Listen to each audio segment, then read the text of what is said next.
Anyways. So, so yeah, welcome in to our music writing workshop. I'm Maya, I'm the community manager, and this is Chris Kirk, the head composer for Call Me Sarah and all our vignettes. Chris, do you want to tell us about yourself? What kind of music you write? Yeah. What? What do I do? No, pretty much the kind of music I write. So I'm classically trained as a composer. So I have a bachelor's and a master's in classical composition. So I'm pretty used to working with small chamber groups as well as being familiar with the orchestra and through my master's and a little bit through my undergrad, I also got to experiment with extended techniques on various instruments as well, which is hard to program in a digital audio workstation, also known as a DAW, DAW. Um, but either way, it's all just knowledge to have. But yeah, so I treat everything with probably more of a classical ear, I would say. But I also trust. I even in classical stuff, I tend to lean on my ears more so than all the theory and all that stuff that I have learned. Useful for assignments, not for creativity, is what I'd say. I think I agree with that. Yeah. I Um, think most would agree with that. But yeah, but so the kind of music I write is it varies. It runs the gamut from just as people have told me, very cozy sounding stuff to big and orchestral and in your face. Lately, though, I've uh, kind of taken a step back and gone back more towards relaxing or somber, kind of like more heartfelt as well. I was just on the PAX panel soundtrack scramble last night for PAX East Online, or PAX Online East, whichever it is. And I got longing for Dire Dire Docks, and I was like, it. That was me completely at home. I was like, oh yeah, I know how to write music that's longing. So anything emotional and that sort of stuff. oh yeah, Yeah. yeah, I can imagine. And I would say that suits Call Me Sarah and the vignettes really well. I Mm. would love to know, maybe you can pick one track, sort of how your process for writing for a visual novel goes from like the Ooh. pitch from your writer to sort of sketching out the ideas. Yeah. I can talk about. Let's see. There's one track that I would love to talk about. However, it's a Go bit for of it. it's a bit of a surprise in the Ah, game. I think you know what I'm talking about. That kind of yes, like yes. that everyone's gonna hate us. That one track that we Uh, we know. But that one is great. However, the other one outside of that I really love doing was the bus one and the park music. So oh the yeah. official title for that one is Taking a Trip, and that one was just so it, it allowed me to trust myself more than I had with a few of the other tracks. I would say I felt like with the other ones I was probably trying a little too hard to show Alana that hey, you hired someone who knows what they're doing. Allow me to demonstrate.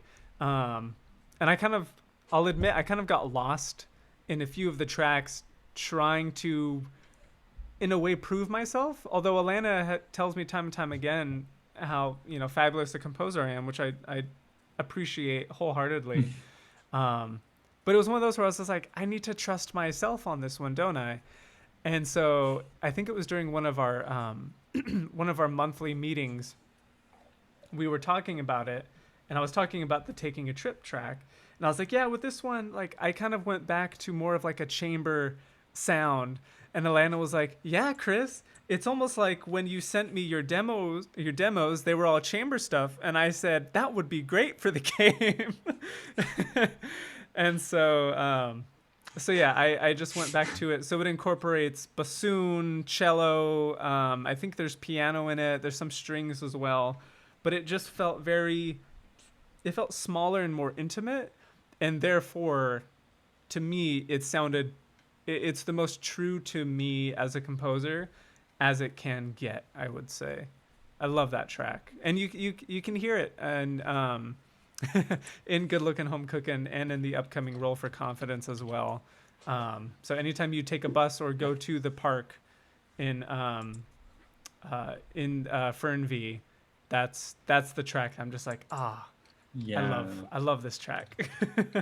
That Yeah. one, that's one of my favorites. I remember playing and just like taking a while. Oh, thank you so much, Jeffrey, for posting the link to Looking Cooking. Fabulous. Yeah, that's really interesting. I really appreciate you saying how you got hired for one thing and then you tried really hard to do something else, Yeah, which I'm it was guessing is foolish more of of me. a. But I'm guessing that comes from like insecurity, right? Uh, Calling me out. it's No, okay. I have the same. no, wholeheartedly. And I also noticed my levels get Yeah. a little hot here, so Oh I'm just no. lowering them on my end. Yeah. Apologize, everyone. Um, Um.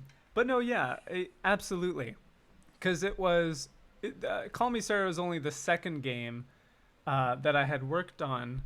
Uh, yeah, ever that was an official launched game and not something for a game jam, of which I had done Yeah. many in my undergrad. Um, the first game was great, and like it was um, I felt very comfortable writing for it, but I also did it without any knowledge of DAWs, digital audio workstations, DAWs. I'll try and say what any acronym is that I say throughout this. If I forget to, I'm sorry. But yeah, I'd never worked on a DAW for the first game, and then for Call Me Sarah was the first game I worked on, as I said, since learning what a DAW was, how to use, actual instrument libraries, all that kind of stuff. So, in a way, too, it Yeah. was kind of me proving to myself that, like, yeah, I know what I'm doing. Question mark. That makes a lot of sense. Yeah, Yeah. I get that. I tell this story a lot, but last year I was writing a piece of music, Mm-hmm. a string quartet, Oh, I and know the string quartet. yeah, and I couldn't. I was trying to write the last section because I needed to finish it, and it needed an ending, as a piece does, arguably. Um, Yeah, maybe it arguably. doesn't always, but an ending is useful. And I had like 9 minutes of music, and I was spending a whole week writing another section that was like a complete contrast of the original piece, and it just never worked. I tried like a Mm-hmm. hundred different approaches and it didn't work. And I sent this piece to Chris, like, hey, do you have some feedback? I'm stuck. And your feedback boiled down to you should end it at bar 50 or whatever it was. Basically, the bar before I started the new section. Because the new section, while it was cool, it didn't make any sense. And I couldn't hear I that. didn't say Like, that. I, I I didn't say it didn't was make any sense. Just saying. okay, fair enough. No. But like, it didn't fit. Yeah. But sometimes you just really need that second pair of ears to go, no, it's fine. You're what you have right now is great. We have some questions. Oh yeah. Jeffrey asked, so what's your approach for game jams in particular? Oh, that's an excellent one. I would say While you my. answer that, I'm quickly getting water. Oh yeah, please. Yeah, everyone, get some water. Stretch.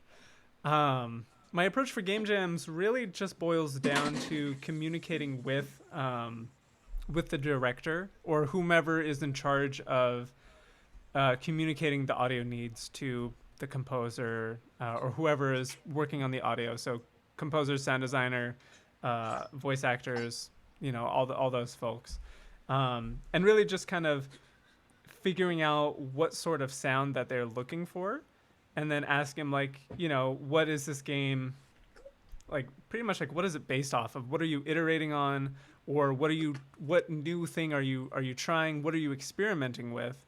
Because when you find out that some teams are just going absolutely like into the depths of their minds for like the most creative thing they could think of and something very experimental, I feel like that gives me leeway to do the same.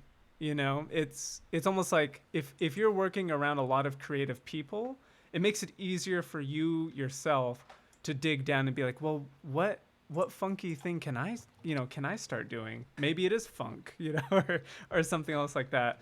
So kind of taking inspiration from the folks around me, and then also following any direction that they have as well. Like, hey, this is going to be an outer space game. We want it to sound empty and lifeless, and just devoid of over emotion. Which, as I said earlier, that's all I know how to do, practically. But so then it becomes a challenge for myself. And there was a game I did in a game jam where that was the direction. And I took a risk because I feel piano can be the most emotional instrument there is. And so I decided, I was like, well, you know what? Then why don't I just make this whole score piano?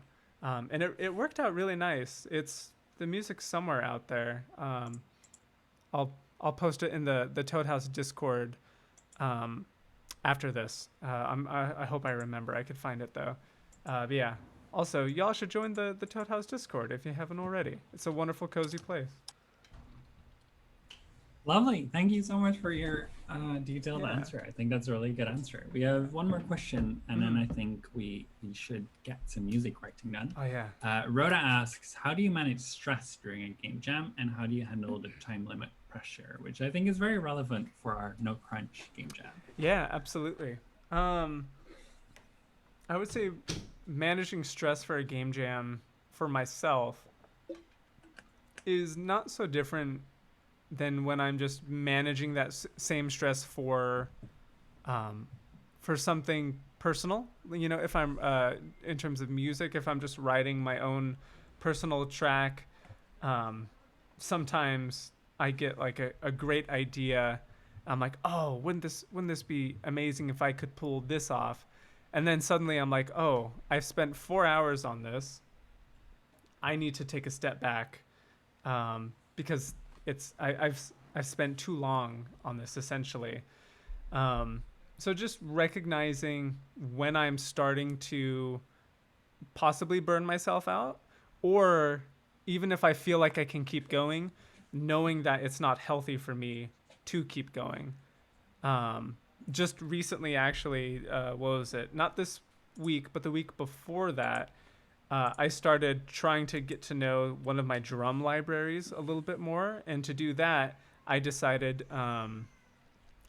decided to just write a bunch of drum loops. So, just a drum pattern that can loop, ad infinitum. I would have been more creative, but I made them 8 bars because, again, it was just to get to know the library.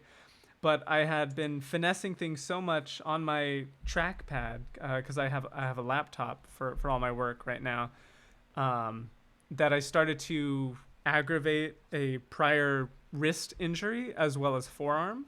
Oh goodness. Yeah, and so I was like, uh-oh, I lost myself in this. I pushed myself too hard, and I have injured myself, or rather re-injured myself.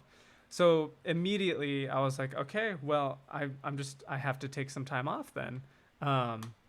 So part of that is also, I think, in terms of managing stress, because had I been managing it a little better prior and recognizing, the warning signs early on, such as, oh, there's like a twinge in my arm, but this velocity, I have to change it. Had I just taken 15 minutes away from the computer every half an hour to an hour, I'm confident I wouldn't have aggravated it, like, at all. So hopefully that answers your question. I know I kind of maybe went on a little tangent, but so just managing it. Yeah, just knowing when to stop. However, also, I will say I do recognize it's a game jam, and there are various ones out there that are 48 hours, a week, in our case, a month, for No Crunch and that kind of stuff. So just still recognizing that whatever product it is that you're going to put out there, as long as you take the time for yourself first, I think you're going to put out a better product. Yeah. Yes, absolutely. Yeah. No time spent on yourself is a waste of time. That's something I try to remind myself. So hopefully that's a really good. Hopefully you all yeah. get that. Yeah. Speaking of which, we should drink some water. Yes. It's so funny. I have 2 glasses of water right here because I forgot I had the first one. And I was like, oh, I'm going to need water. And I'm already almost through the first one. So But that's fantastic, right? That means you have plenty of water. it's true. Do you want to get started on some music writing? Sure. I have a question for everyone then. So what we're going to do is we're going to attempt to compose a minute of music max. We're not going to try and go over that. If we do by a few seconds, fine. If we get under it, hey, that's fine with me too. No crunch. Yeah, exactly. But what should have the main melody? I'll say this much, I have most orchestral instruments at my disposal for libraries. I have piano, as you all know. But yeah, so who has an idea of what should be the main melody, and also what kind of vibe do we want? What instruments would you like to use for the melody? Oh, I see. It's my asking.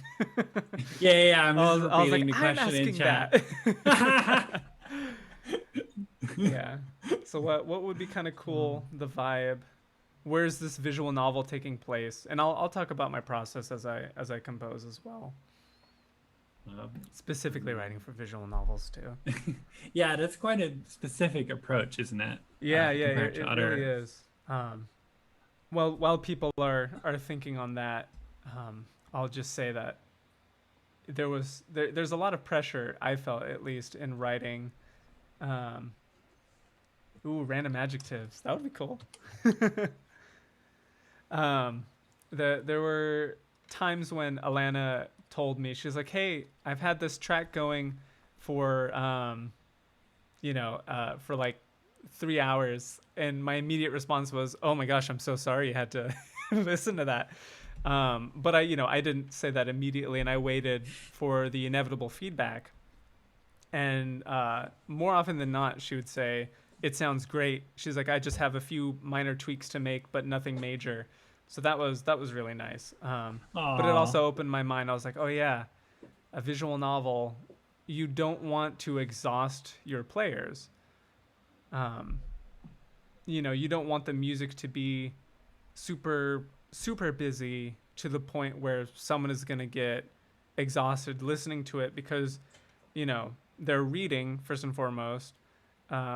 They're looking at the art and admiring it, of course, as well as picking up on any cues that the characters are giving you, like if they are suddenly frightened or interested in something. You want to catch that. So all these tiny things your brain is doing, and then if you have something in the background that's just, let's say I put one of my drum loops in a visual novel that's only 8 bars. That's going to get very exhausting. So those are things I try and think about. Yeah. Let's see here. So just some quick housekeeping. What I'm doing right now is, so this is the vibraphone from the BBC Symphony Orchestra stuff. I got it at an educational discount, which is 30% off from Spitfire. So highly recommend that. And I also got it for my birthday because I thought I deserved it, and I did. But now I'm just changing the microphone placement from kind of like a very roomy sound. Yeah. Oh yeah, true. Well, what you'll hear now is it should be a little more close. And I'm doing that just so for when I mix it, I can put in my own reverb. Anyway, okay, so cool. So some other things I saw in chat. Let's see here.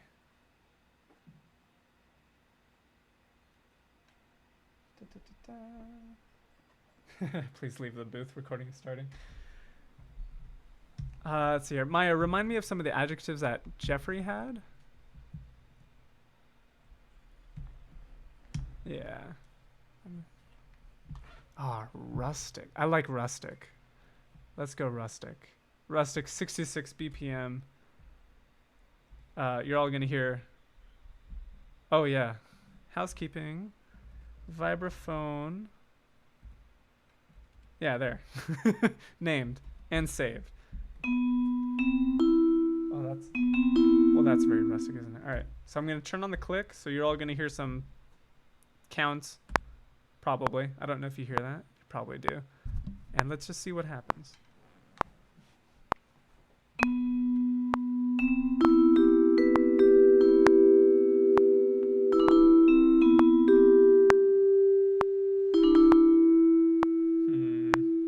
So typically what I do is I just play around. Let's do that first. Till I find something I like. I always do tend to go for 7th chords because I think they're absolutely gorgeous. So you'll hear quite a few of those in the Call Me Sarah games.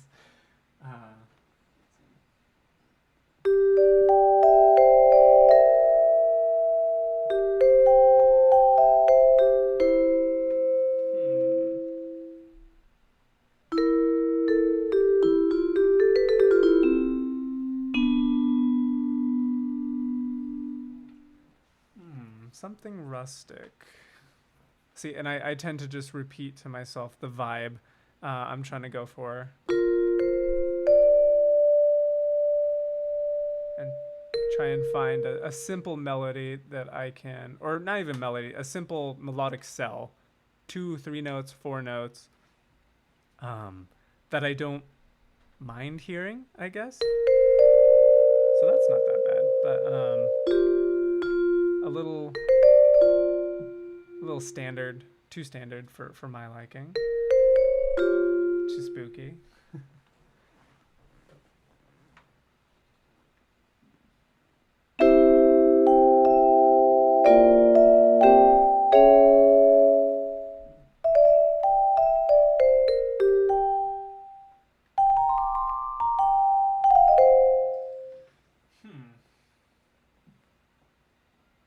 All right, let's see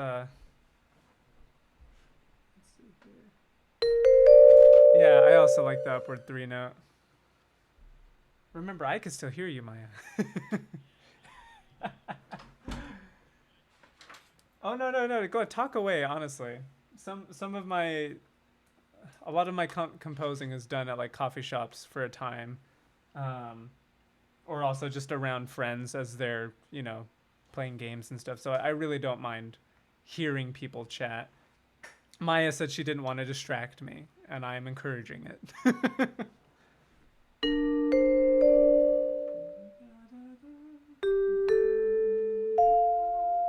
Ooh.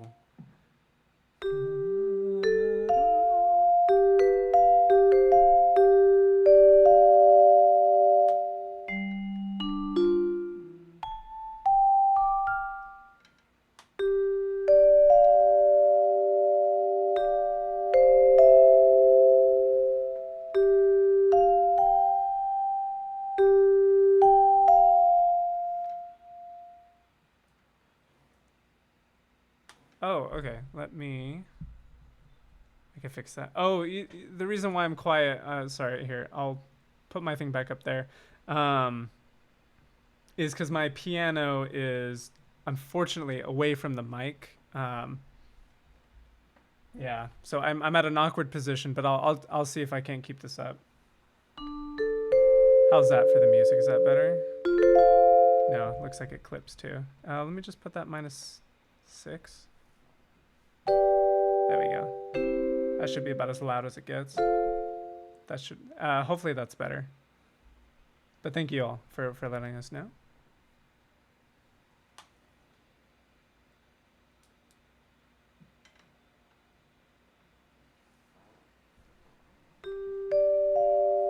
I really like that. It kind of reminds me a little bit of, what is it called? Hollow Knight. But, well, Christopher Larkin is a brilliant composer, so goes to show.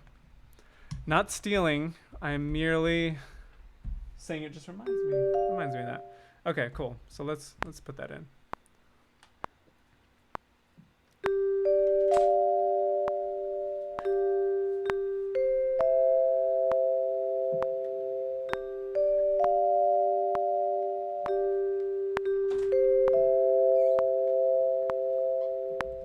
So I'll get that in. Bum, bum, bum, bum, bum, bum. Not the most exciting thing, but let's see what happens if we add piano underneath it. 2, 3, 4.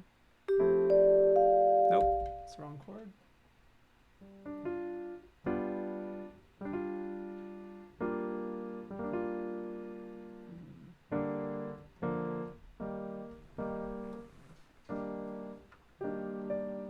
Oh, listen to that. That's 7th. There it is. A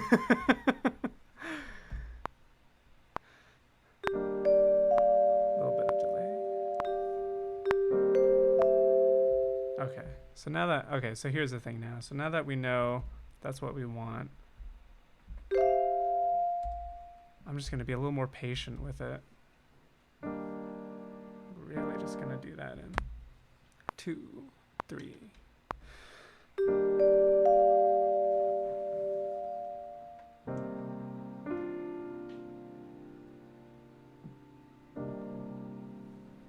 Alright, I don't know what chords I just did. See what I said about theory? Who cares? Who cares? Yeah, exactly. And now I'm just going to do some adjusting of things. Some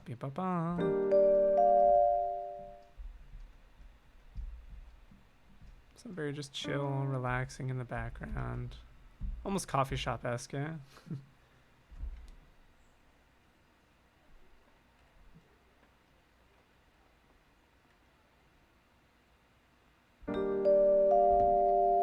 I'll fix that.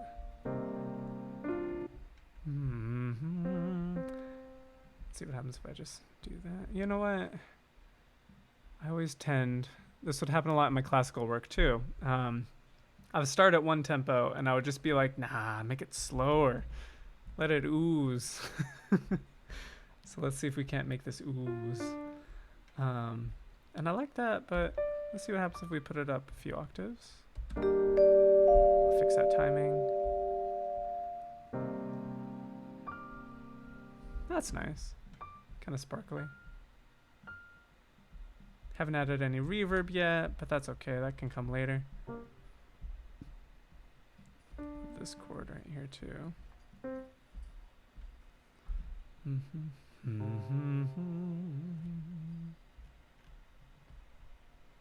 Then over here, we're just going to quantize it to 1/8 notes. Just to line it up just a tad bit. And then same thing here. But I feel like there's a bit of a delay on the vibes and the piano. It's just in my head. And that should just ring out. Let's have the bottom one just carry through and the top one. Let's see if that even does anything. We'll see.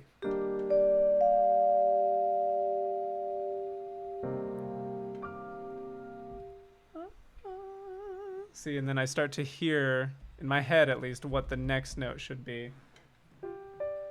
Still on piano.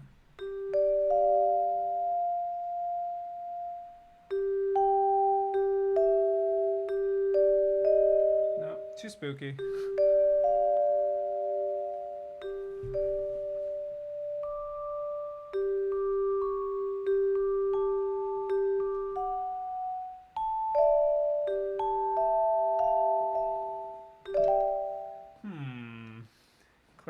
Questions. Does anyone have questions in the chat as I'm doing this? Doesn't look like it, yeah. Okay, cool. Yeah, feel free. You're all welcome to interrupt in chat as well.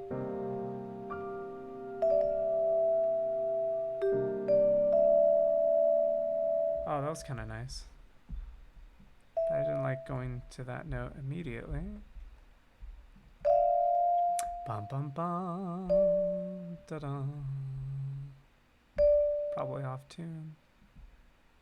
That's okay. That's just how I sing. So a lot of these habits too, as I'm composing, do come from stuff that my classical teachers would tell me also. So one thing that you can't see is I'm also conducting a little bit as I'm playing it in. I don't know if you can hear it, but I'm also giving myself a breath. I'll exaggerate it. So like right here, 4. See, even though my breath was a little late. So I try and breathe at least a beat before. And for me, I feel it just kind of syncs up my internal metronome for everything and stuff like that too. So I'm conducting as I'm playing, breathing, trying to really treat it as if I'm actually performing these instruments, because you are, any composers in the chat know this, and any musicians in the chat also know this. But anytime you're doing anything with your instrument, or whatever it is you're writing, you are performing. So yeah, so that's nice. Just letting it sit. Now see. Now here's. Oh yeah.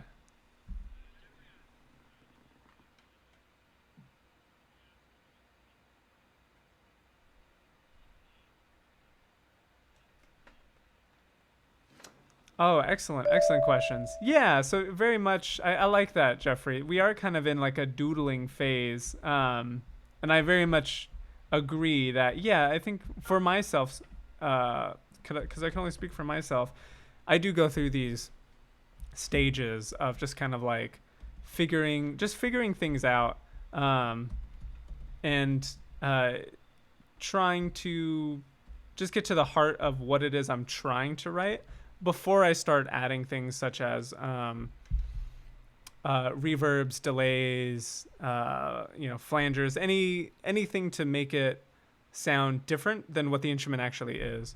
Although I think you'll notice I do have a compressor on the piano.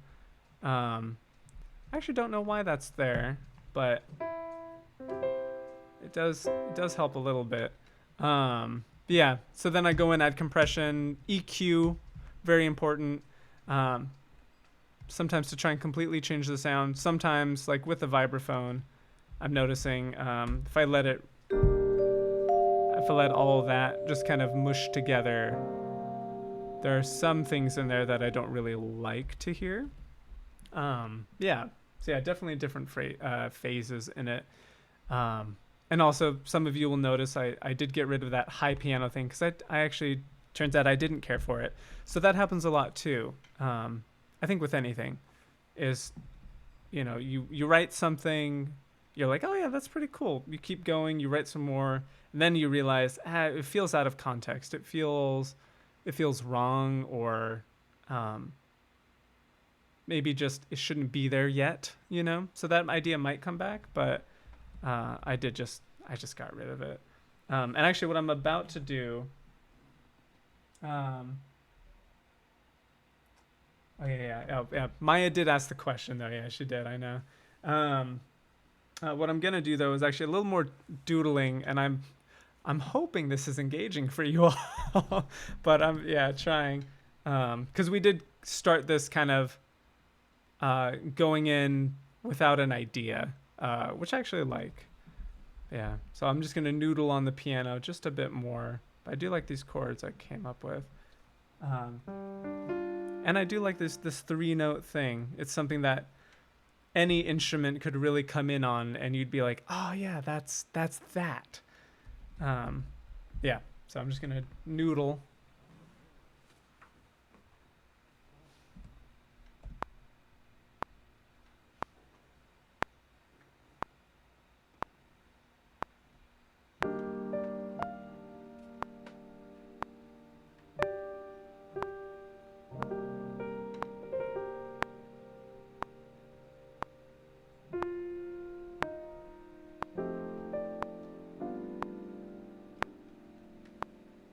See, I didn't like that last chord, but I liked everything else.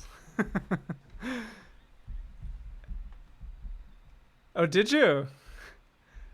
What about it? Maya says she likes that last chord, which is fine. See, this is where we get into like, oh, well, interesting, This is what happens when composers get together. Yeah, they can't hear you, Maya, but I'll repeat. Okay. Maya says it's just a note out of place, which actually which is why I think I love so much what I love so much about sevenths, because they are just a note out of place. I don't know about that. I love that chord. But that one's a little too funky for me. But let's see. All right. I said people don't need music theory, but let's look. We have an F there, and I'm using a G7 chord. What if I just made a G major 7 chord? So I just made that an F sharp. No, God, no.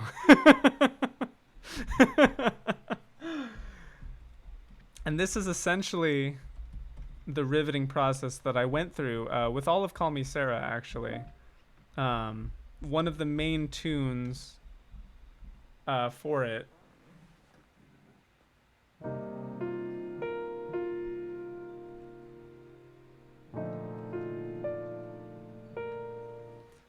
that was just me fiddling around on a piano. And Alana actually still has the raw recording of me playing the piano back at home. It's so out of tune, the piano. But yeah, so that was actually really fun how she proved that.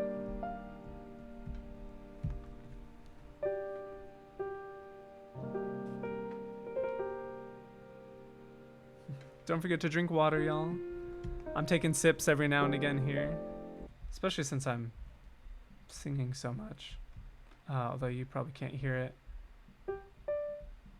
Okay, yeah. Maya's gonna refill her bottle. Okay, so this right here, I actually do like this. This right here, I'm growing on that little dibbity-doo. But right here, right there, I actually really like that.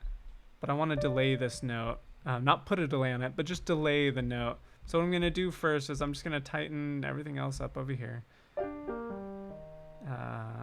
Do a quick little quantization. This is a rolled chord. Lightly rolled. Oh, sorry.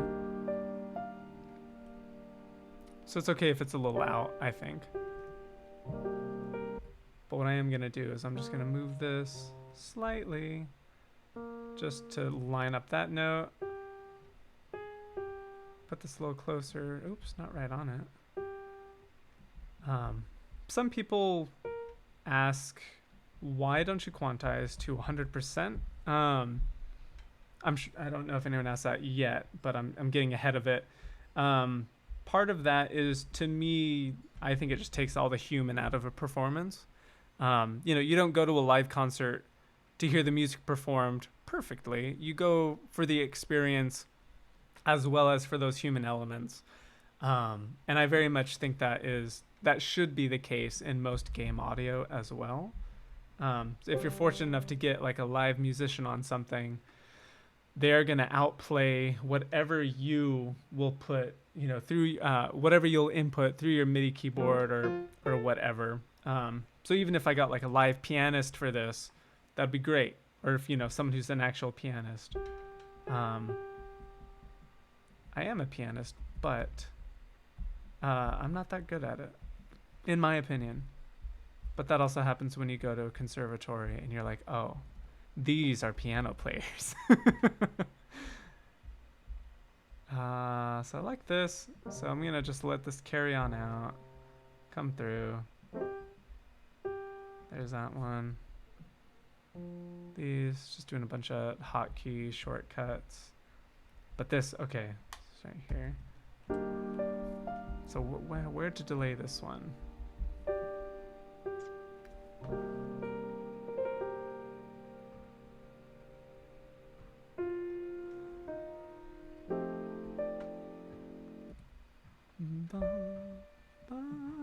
Maybe a dotted quarter on that one.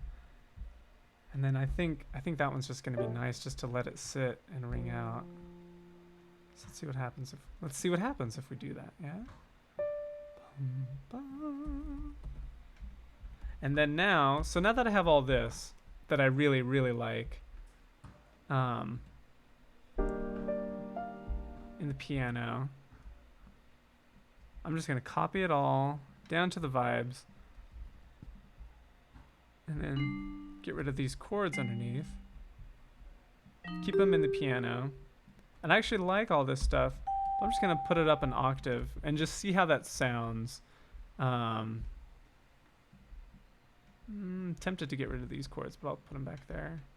That I don't need anymore.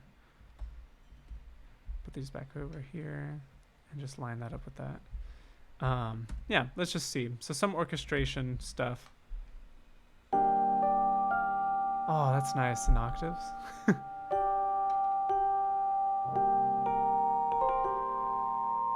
Let's see, the vibes got a little lost there.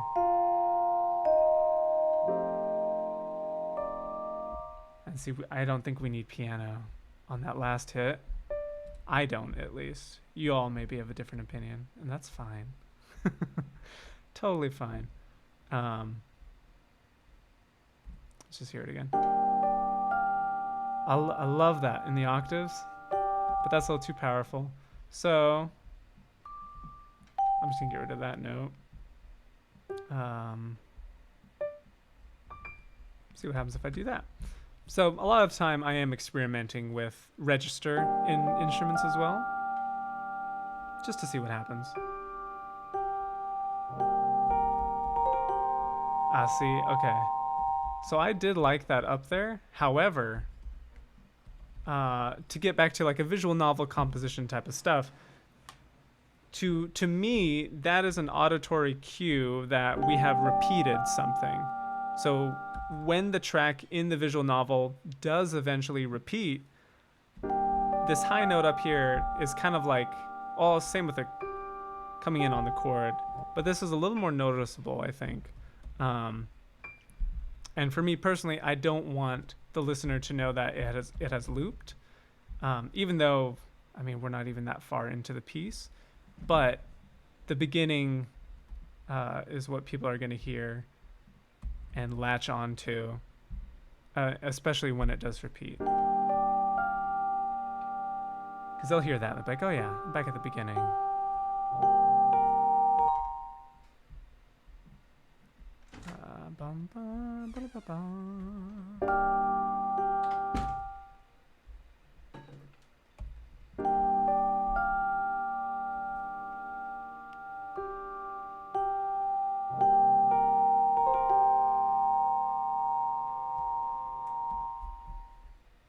This one doesn't seem to be coming in.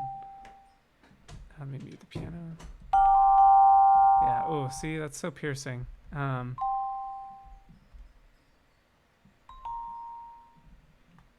to think of a way to have my cake and eat it too on this, because I do see before. Oh, you know why? It's because I kept the pedal down. Before I was like, I'm on the fence on that little diddly doo, but now I'm fighting for it. Now I'm like, I want that though. So let's see here. So we'll keep the vibe pedal down. Da da da. Reset it here. Da, da, da, da. What happens if there's no pedal there? But we'll put the pedal on the note. I'm trying to think, if I were a vibraphone player too, what would I do with my pedaling?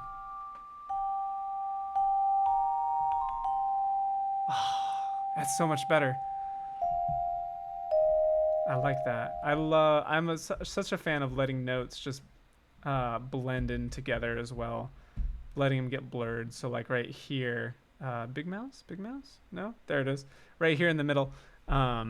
Just letting it mix. I don't know, I've been called out on that before by some of my colleagues. They're like your pedal's just laying down and it's mudding everything up, but I'm like, but isn't that good mud? To which they say, no, Chris.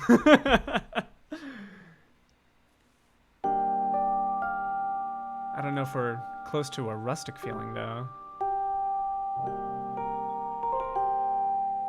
Oh, thank you. Yeah, we may be going a little away from scope. Oh, right there. Oh, I am in love with that. That little hit in the vibraphone. Chef's kiss, y'all. Let's just up the velocity, just a hair. Okay, so we have that, which is grand, which is great. Let me join those. Check the pedaling on this. Bum, bum, bum. See, look, I have left the pedal down all throughout the piano stuff, and I don't care. It's good mud. It's probably not even mudding it up that much. But now, okay, so I think we actually have a really good sense of melody here. It's very, very laid back, very relaxing, in my opinion, with a little bit of motion in there.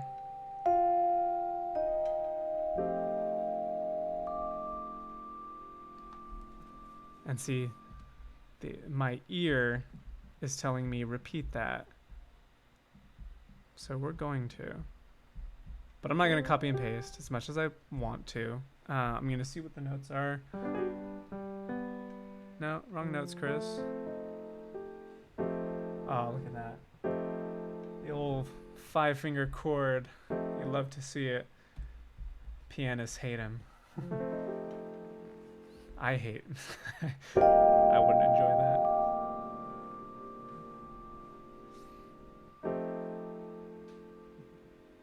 Just replaying it back in, giving it time to breathe, and then we'll start over. And then this one, what note was that? Hey, found it. Mute the piano there.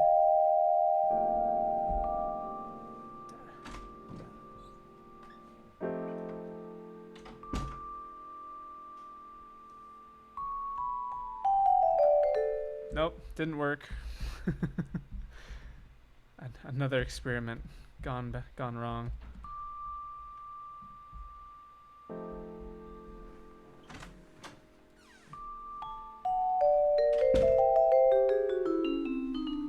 Nope, didn't like that either. See, I don't know jazz. This is very much turning into kind of like a jazzy piece. Yeah, I was in a jazz combo for a few years. However, I was a fool and I didn't learn.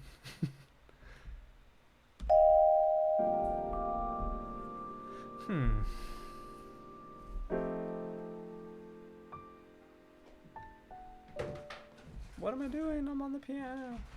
See, this is just what happens also. Hopefully no one's falling asleep, but if you are, I take it as a compliment, honestly.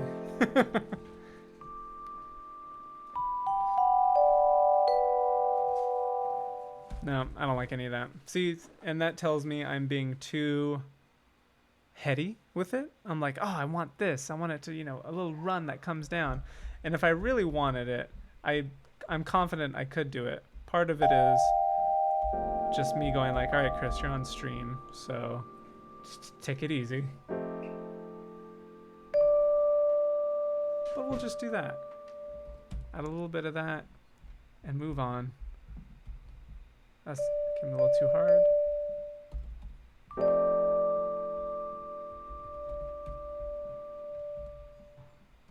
Do they? Oh, thanks, stream. Maya has told me you love it. I'm gonna trust Maya. I trust Maya implicitly. Is that the right word?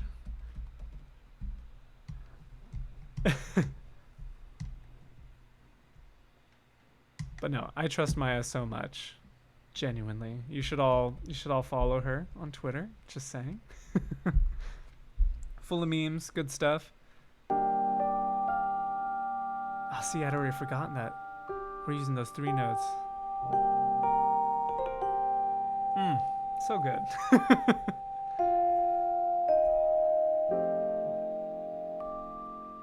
A little bit of delay on it, and then it comes in again. A little stronger in the piano. Alright, that's a little too loud, but that's fine.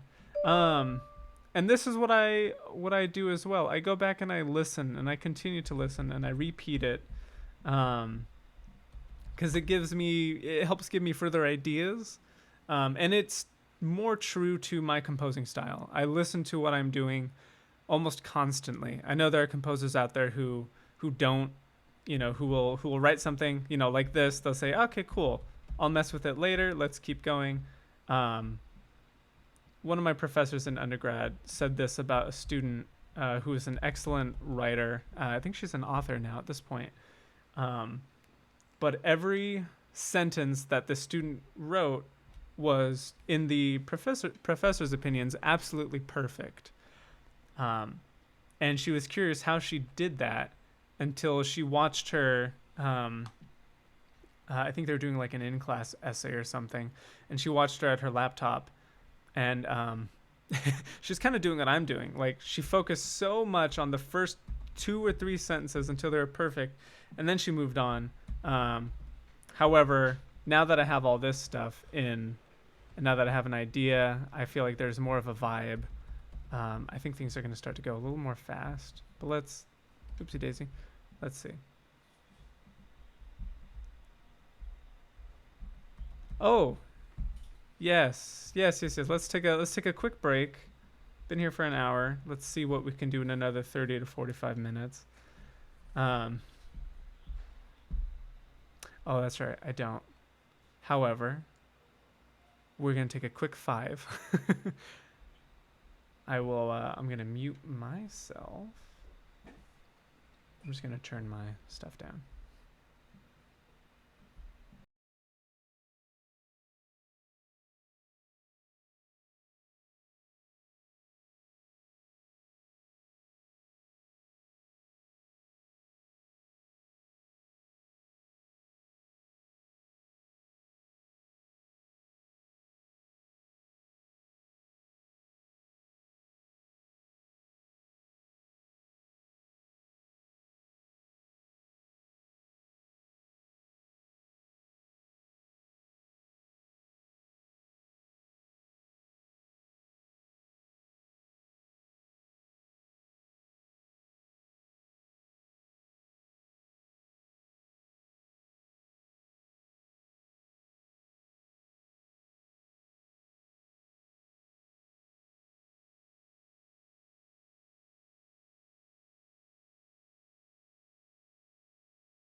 Okie doke. I think that's been about 5 minutes.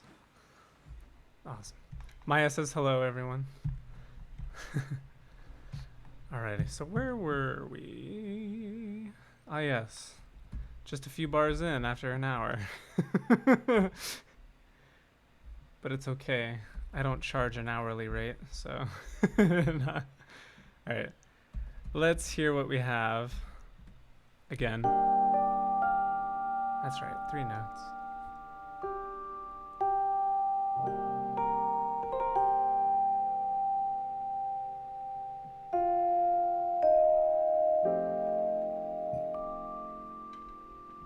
Hmm.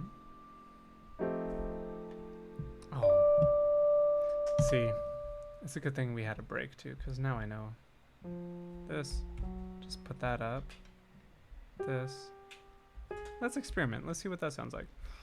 Mute this. Put that back. Come on there.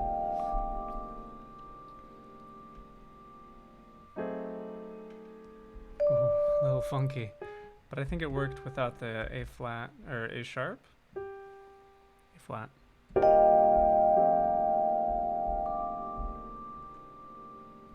Comes up.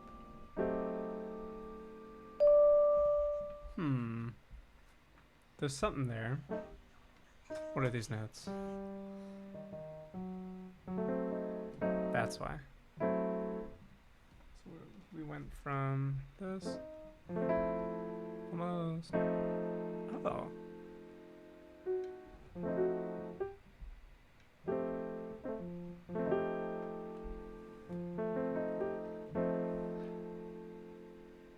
You know, it's so funny. Actually, I think Maya, this is the chord that I said I didn't like. And it seems I forgot to get rid of it, and now I like it. Maya says, hell yeah. I guess just with this note on top, I really love it. See, look at that. All it took was just a small thing there.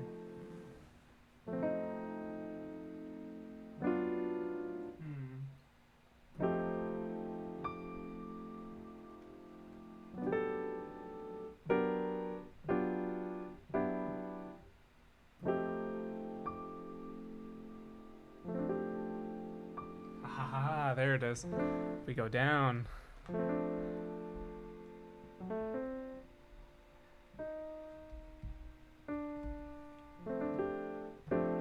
Oh, listen to that. That's pretty.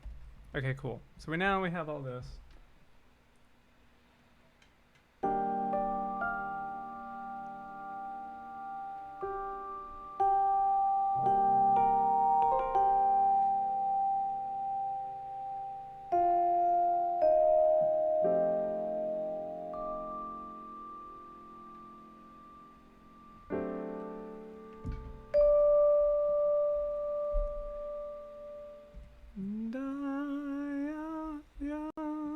Right?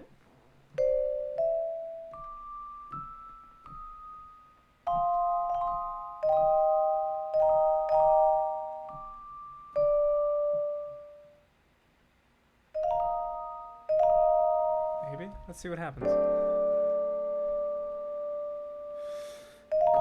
Oh, shoot. I messed up. 2, 3.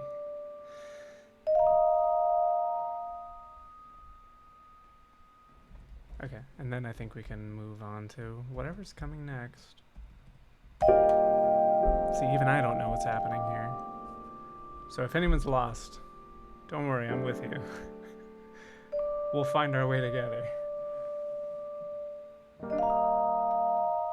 Did that work? Let's see if that works.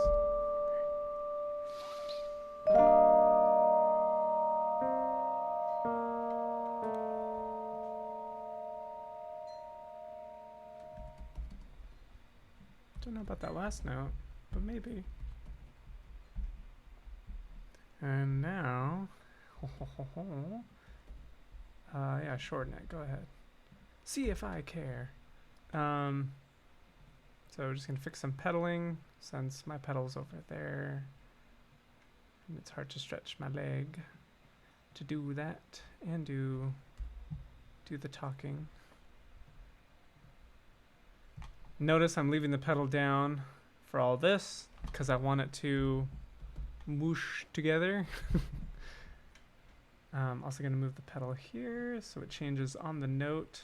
Oopsie daisy. So just to carry a little bit of it over and there. I actually don't want that. That's going to fudge it up. Okay, cool. So I'm going to call this our A section.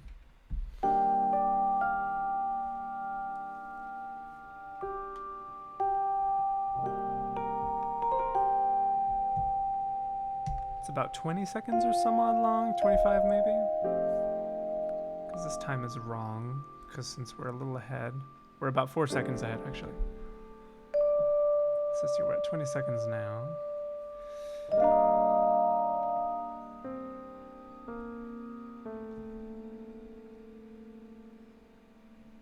That went on just a little too long for my take, but maybe not, actually. However, yeah, we're about half a minute into our minute max piece. Oopsie daisy. Let's keep on going there. All right, chat.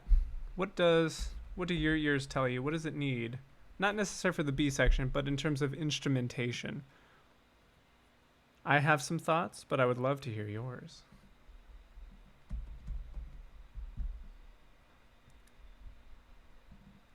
While we do that, I should use the keyboard thing that I have.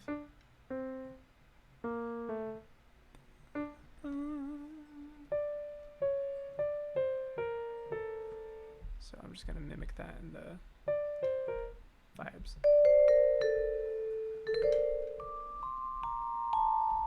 An octave higher.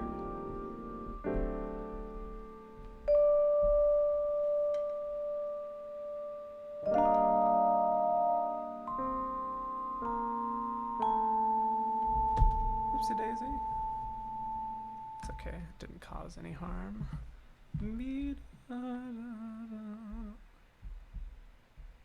Can Kirk sing? No. And I'm just gonna have it change the pedal on every single one. Okay. And then let's check chat if anyone has ideas for instruments. What am I doing? Good question, Chris. What are you doing? Well, we'll look at that later. People say.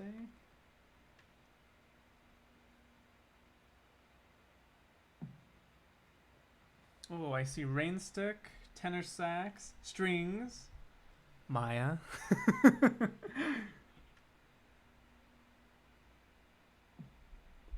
Ooh, I like that. So Maya, you put an excellent question in the chat actually. Maybe this track is about being lost. So already now, and that's another thing that helps, kind of harkening back to the Game Jam question, how I go about them and stuff. Yeah, what is the game about? That's probably the biggest question.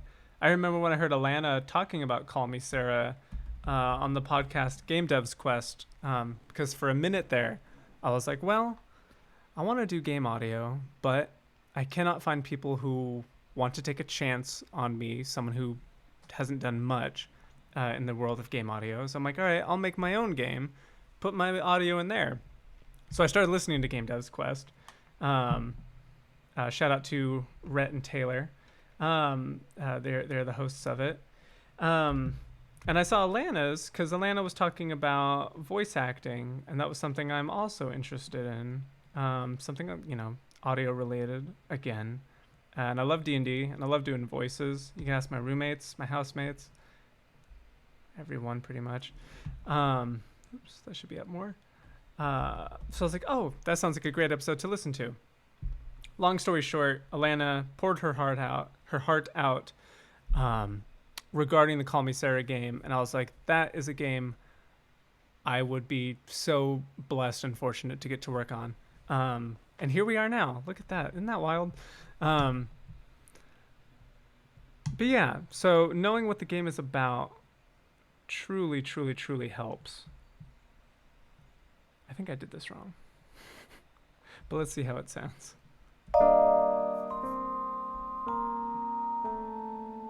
It's fine. I think I may have mixed up my pedaling there as I'm getting lost in talking about it. But okay, so Maya, you say strings. I saw tenor saxophone. I would love to put tenor sax in this. However, I actually don't have a tenor sax library. There aren't that many good saxophone libraries out there.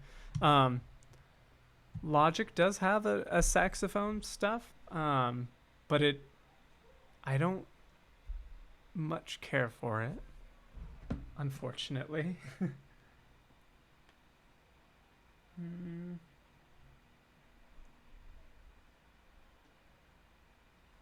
Oh yeah, Jeffrey, I see you. I see you using the old audio brain.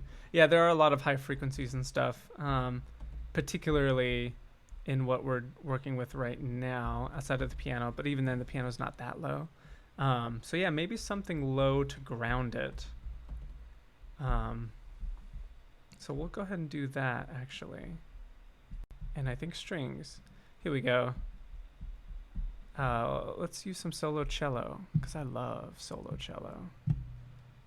Something really nice and low and woody.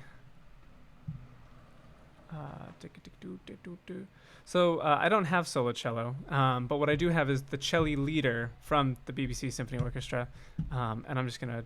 I know you can't see this, but I'm just saying it anyway. I'm just gonna change the mics to close W, so that centers it, so that way I could pan it wherever I want. And since it is a bass, well, it's not a bass, but since it is a frequency-wise, since we're gonna use it as bass, I'm gonna keep it centered.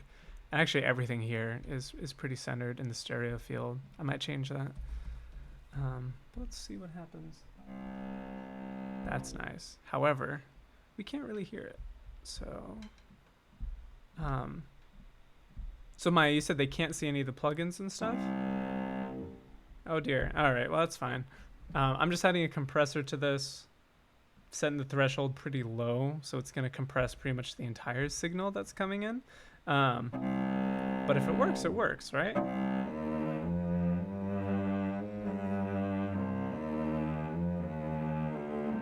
We'll listen to that. I love the cello sound on this. It is very dark though, so we'll brighten it up. Set the attack later. Longer release. Sure, that should be fine.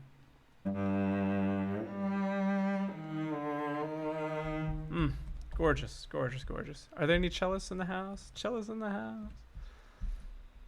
Oh, what key are we in? We're not really in a key. Well, we are. That's it. So G. So we'll just do that there. Nah, we don't need cello right away. Let's figure it out.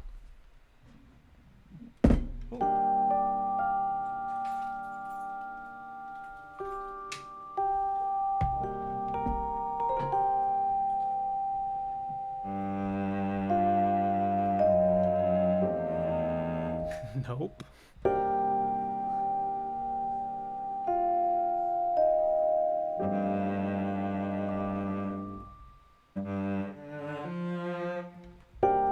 With the cello, it does make it sound even more like a lost scene.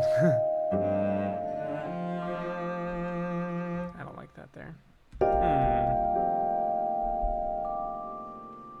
Maybe the B section will have more low-end stuff.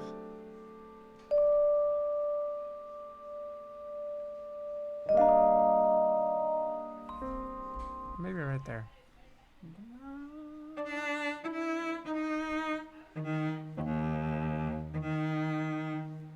Let's see what a little thing right there sounds like.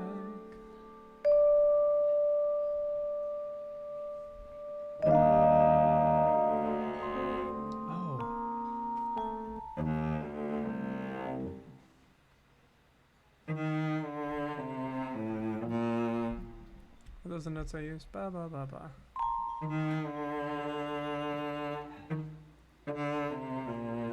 There it is. There it is. Oh, goodness, what am I doing? Ba, ba.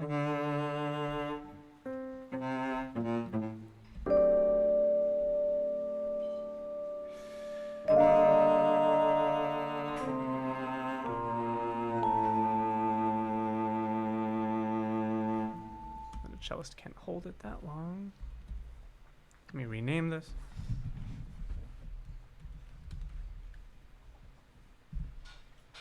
I have a bad habit of accidentally capitalizing the second word, second letter. I'm naming it leg, short for legato. Get rid of that and come back to it. Trying to remind myself what this is. That's all left over.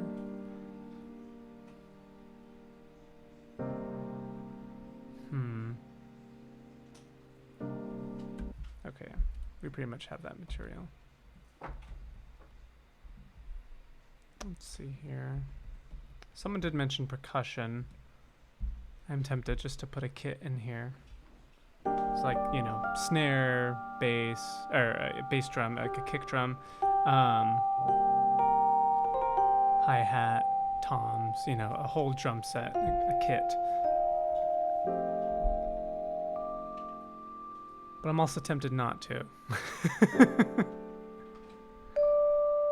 Right? Maya understands me, she says. Okay, I see what's happening here. So that's a D. Bet you our vibes are doing something else. Yep, an E flat. So if we just moved everything to an E flat. Perfectly in tune, guaranteed. Guaranteed.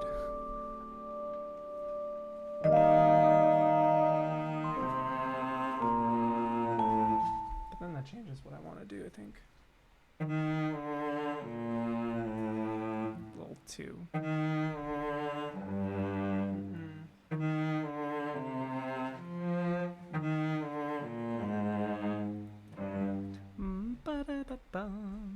Alright. Change my mind. I do like the D. We'll just go back to a D there. Maybe we don't get to an E flat yet.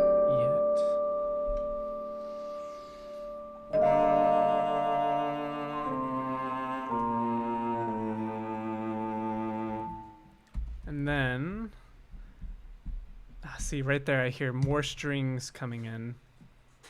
But I don't want it to get, I don't want it to feel too big though, you know. I do want it to continue to be kind of small and intimate, such as this is. So let me just listen to it again with these thoughts going through my head. Hey, it's Flippo.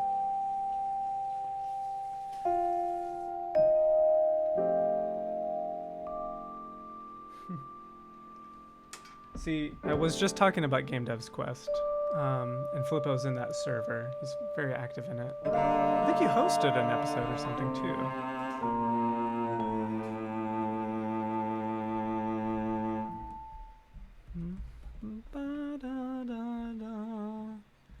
You're all gonna hate this tune eventually, because of how often I'm listening to it. But it's necessary for me.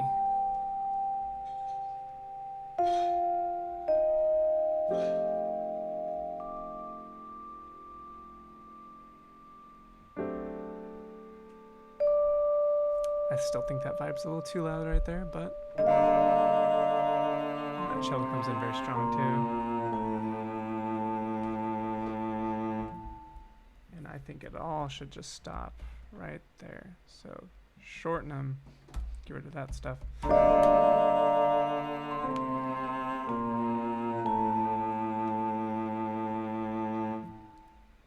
Yeah.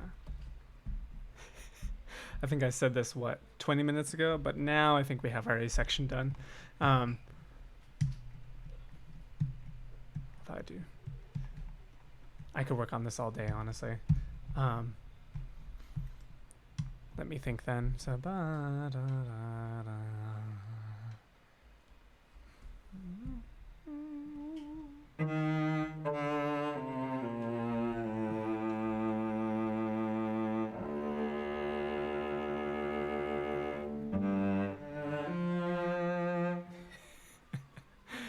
It does feel like it wants to go down to that D, huh?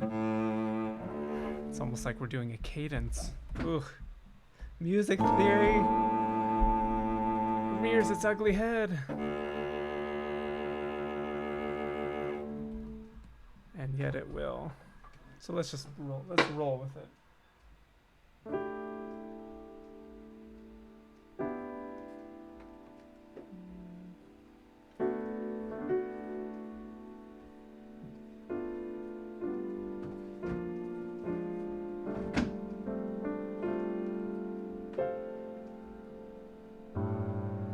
I'm just playing some piano chords now, trying to find what might be good after all this.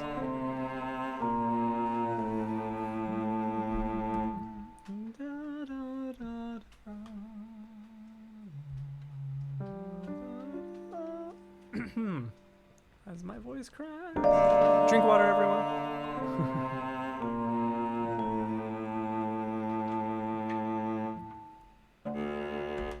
Okay, here's what we'll do. Just join that. Sorry if you hear any slams. That is the roommate. He's getting ready to leave somewhere. Let's see what happens here. A little too long for a cellist, honestly. Yeah, a little too long. Too long. That's fine. In that, what I had originally, it was fine. Let's just bring this in sooner.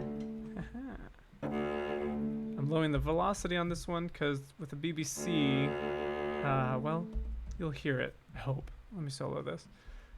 Listen for the transition from this A to that D. I'm gonna have this velocity now down low.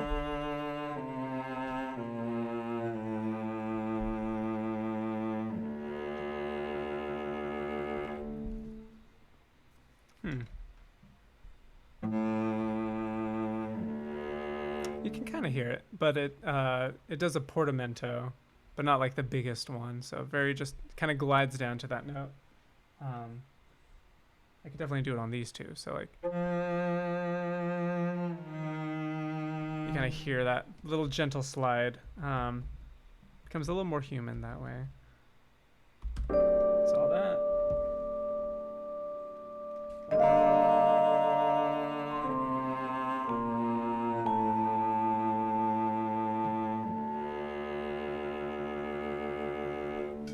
I agree, Jeffrey. The cello coming in does feel very abrupt.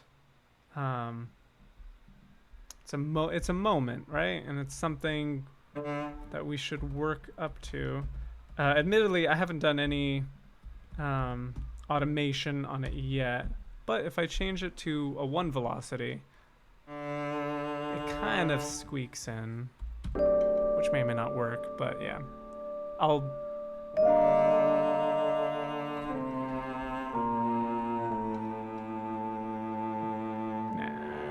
Maybe a little offset. So actually what I will do is I'll perform that velocity in right now. Solo it. I'm going to leave it unsoloed. Alright. Put the vibrato down.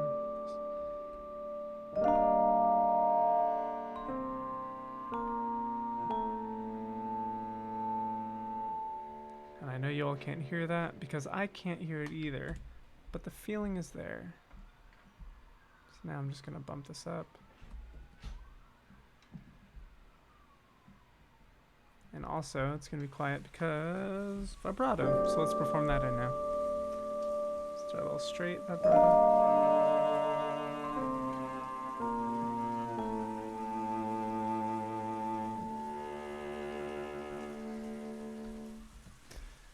Really don't know how that sounds. If I was a cellist, what would I do?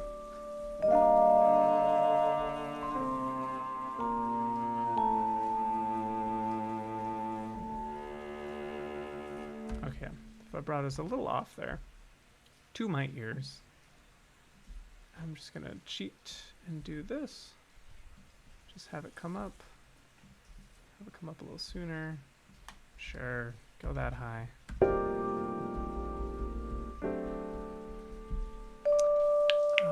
since we're done, quote unquote done, I keep saying it, with the A section,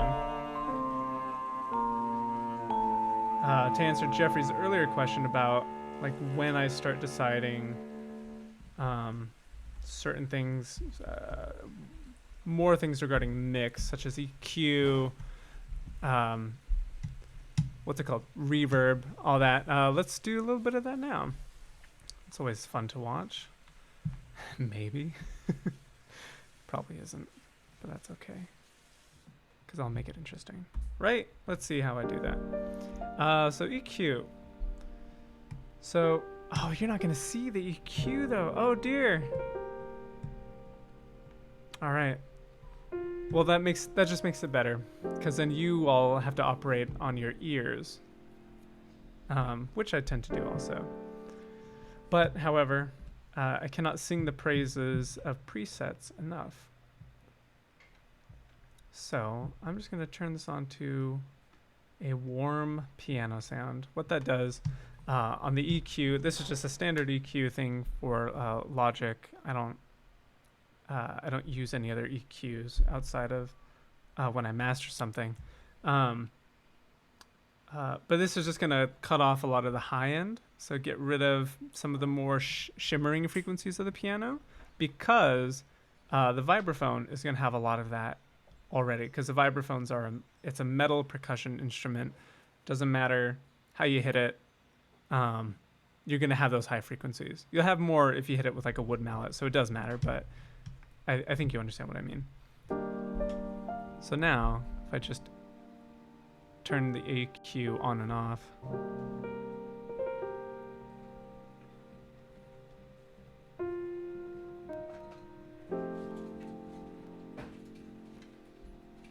Hopefully you can hear that. Yeah, it just dulls the sound. Now the vibraphone though, there are no presets to my knowledge. So I'm just gonna figure it out. So I'm going to get rid of all the low end, because we're not using it. And sometimes you can pick up some stuff from the room that they were recording. You don't want that, at least I don't. And then I'm just gonna pre-play the beginning. Makes it very tinkly. Mutes it a little bit. I kind of like a little bit the tinkle. Feel free to take anything I say out of context. And okay. So these frequencies are a little strong, like that one. So I want to bring that down. It's about around the 800, 795 area. This is for people who care, which is fine. But yeah, just toning it down rather, not tuning it down. And trying to find frequencies that I like and frequencies that I don't like. Like it's very strong up there.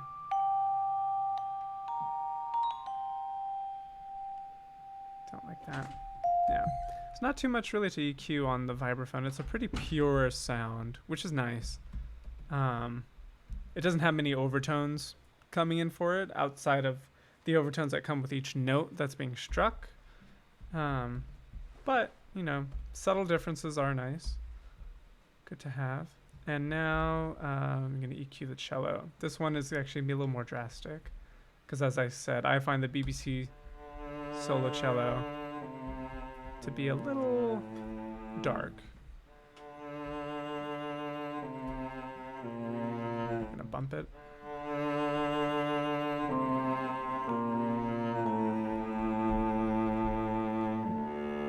Feels like an okay level. Does come in a little too quiet though. Because no cellist, well, no, that's a lie. More often than not though, a cellist isn't really going to come in from niente, which means from nothing in Italian. You are going to hear a little bit of the bow starting on the string, especially in a case such as this, where you only have 3 instruments going on. So to add a little bit of realism, I am going to make the cello come in a little come in a little stronger than I would like. just to see how that sounds, what it adds to the piece. Yeah, see, this is still, I'm willing to bet it's probably coming from one of these. What happens if I just do that? Nope. Velocity it is. Ah, there it is. So I'll play it again, and you can hear the attack on the note.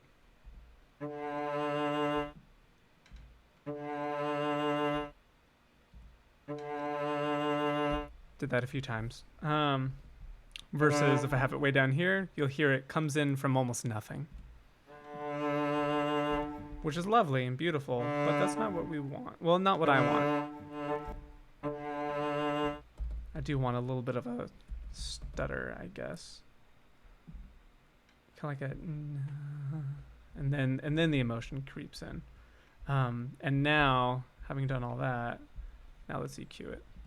So I'm just gonna let that loop. Cut some of those. You're gonna hear some popping. It's not too terrible though.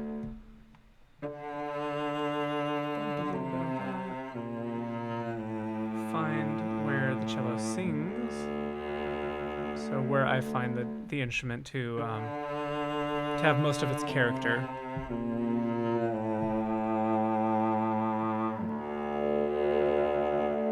All that stuff I actually don't like. Get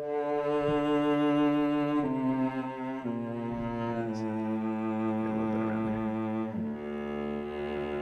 Now I'm gonna cut. So there's two schools of thought on EQ. Well, I'm sure there's more.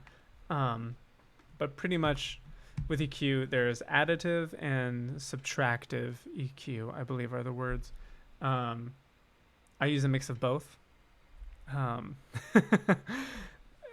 Pretty much, some people say you should only be cutting away from whatever frequencies there are and then using that to heighten the other ones. Like I said, I do a mix of both. I like to boost certain frequencies and cut certain frequencies, and it, you know, who knows? 2 years from now, I might just be like, I was wrong. Cut.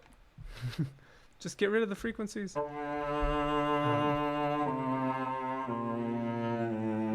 has a little bit. I always find the 1K area, 1000, has a bit of a nasally sound. So I always just cut that a little bit.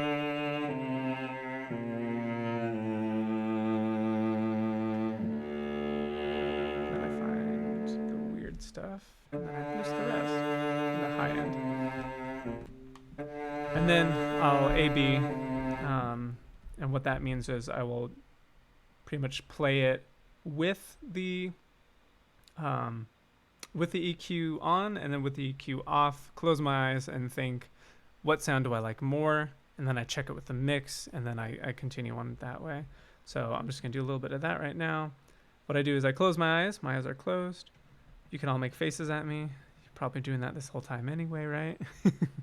And I just click, click, click, click, click, click, on and off, on and off, on and off on the EQ. You'll see it on the left, actually. You won't see here, over here by this stuff. You'll see it going on and off, but you won't see what I'm doing. Bam. So there. I don't know if it's on or off. I have a feeling it's on, though. Yeah, that was definitely on. Because it's brighter. That's a little more dull. Suddenly everything kind of brightens up. Still dark, but not as dark. Check out the mix.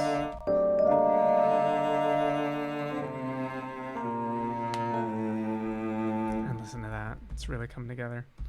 This A section that I said we were done with.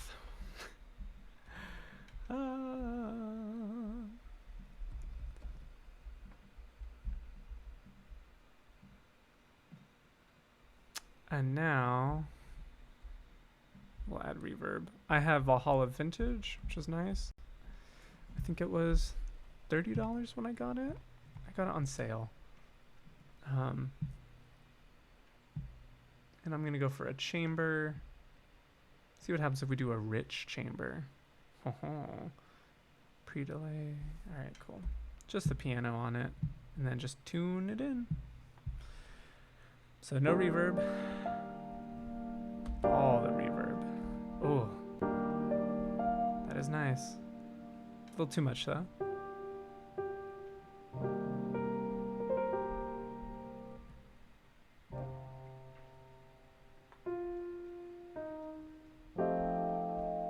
Yeah, I like that.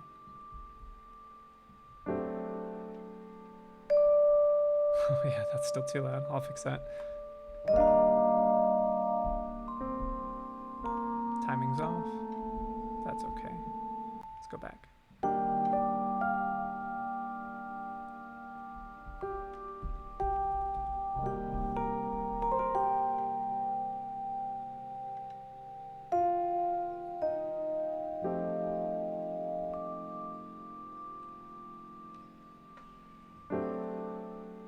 Yeah, I'm possibly caught this too late in chat, but yeah, sleep well. Thank you for joining.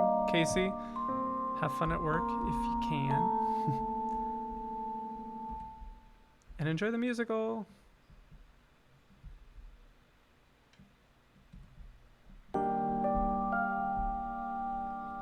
Alright, into the nitty gritty. A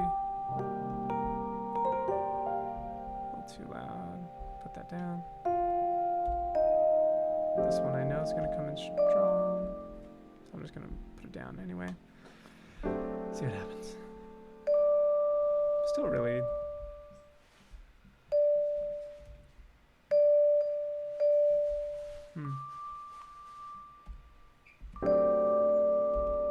Could just be that note too. Just sings really well. And I'll fix all that timing later, honestly. It's a live thing.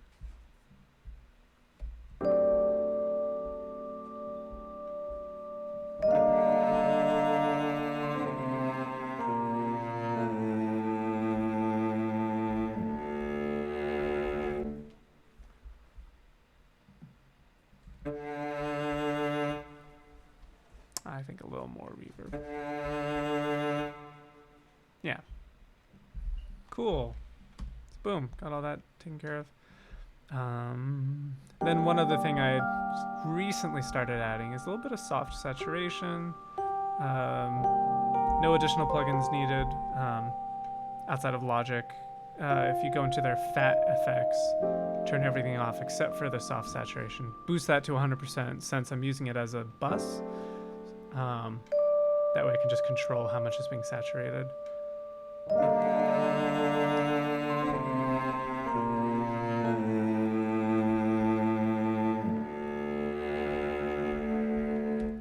can control that. There. Let's put the dynamics just down that much. See what that does.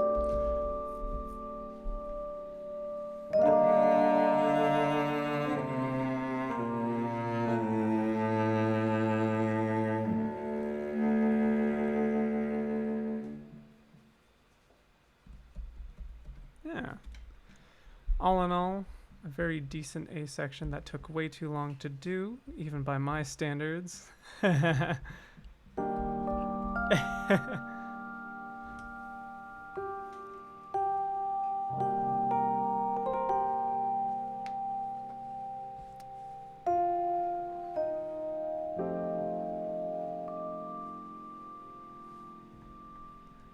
what I'm gonna do for the vibraphone.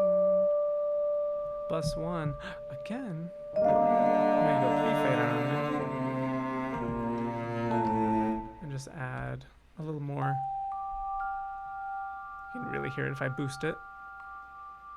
Kind of starts to take up the entire space. Essentially, what I'm doing is just sending it to the reverb. So if I turn it all the way down, as I have done, all you're hearing is reverb, which is a lot of this room that we've placed it in.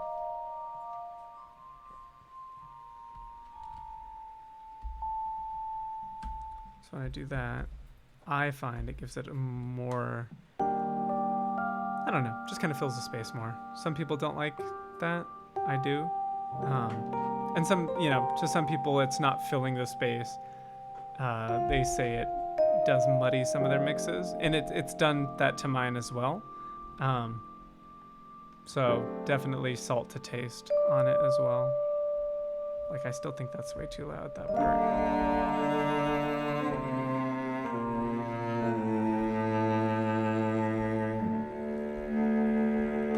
This shell is also way too loud. But yeah. All right, what do you think, Maya? Should we? I could try and do a B section ASAP, but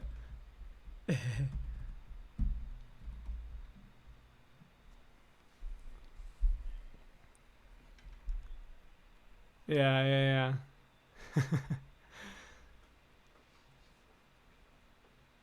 Yeah, let's get you back on. So now I cannot hear this. Yeah. I'll honestly probably keep working on this. Because I do like it. All right, Maya, we're putting you on Soundflower, right? Okay, there we go. Maya, can I hear you? Hello? I can hear you, and now they can hear you. Chat, can you hear me? Please confirm. I think they can. Yeah, they can hear me. I turned it on the chat. Well, anyway, hi Jeffrey. Thank you. I Thank you, appreciate Jeffrey. it. I think that's a really good piece of music, and you did really great sort of explaining how you go about writing it. I hope I stream enjoyed it. It seems so. Well done. Thank you for sharing that with us. Do you just want to play it from the start one more time? Of course. Before Yeah. Cool. I will be silent.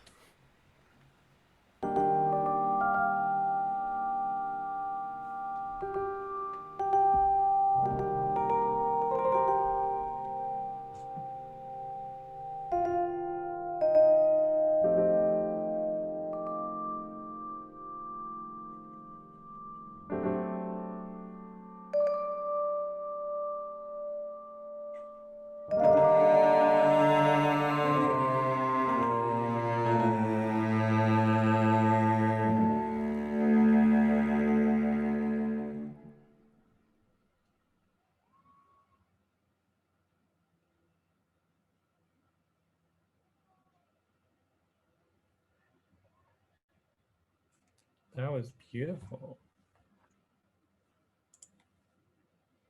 Woo! Thanks. And Thank you. I did notice an echo on that too. All of a sudden, I don't know why. Weird. But yeah. Yeah. Thank you all very much for watching. Do you have any closing thoughts, Kirk? Yeah. I guess closing thoughts would be just if I were to look at this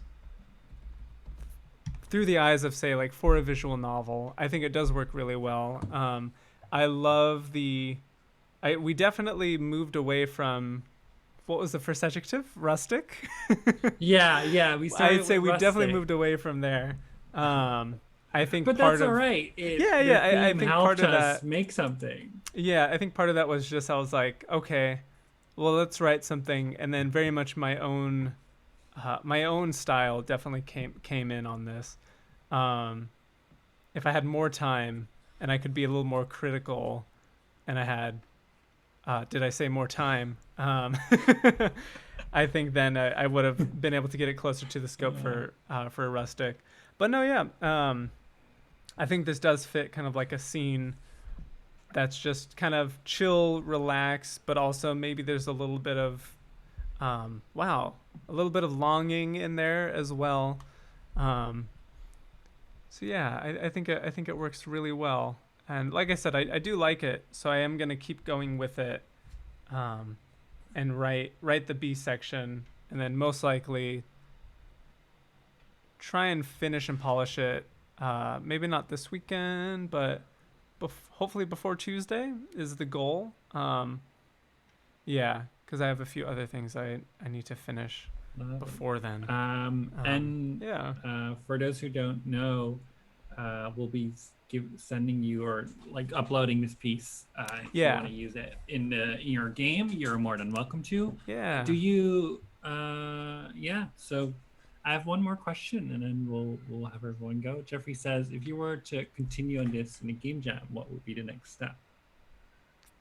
I would say if I were doing this with a game jam, what I would do actually is I would export what I currently have, and I would send it to whoever's in charge of audio, be it the actual game director or if they have assigned, someone to help with that. I would check in with them and I'd say, hey, this is the direction I'm going right now. I did that with Alana too. I would send her 8 to 30 seconds of music, sometimes a whole track, if I really got going with it, just to make sure that I'm headed in a direction that they want, or if it's something completely different from what they had envisioned, maybe it helps them. Honestly, the amount of times I've sent music to my friend Michael, who I'm doing the VR game with, I've been like, oh, here's what I'm thinking for this environment that we're currently working on, and he'd be like, oh my gosh, he's like,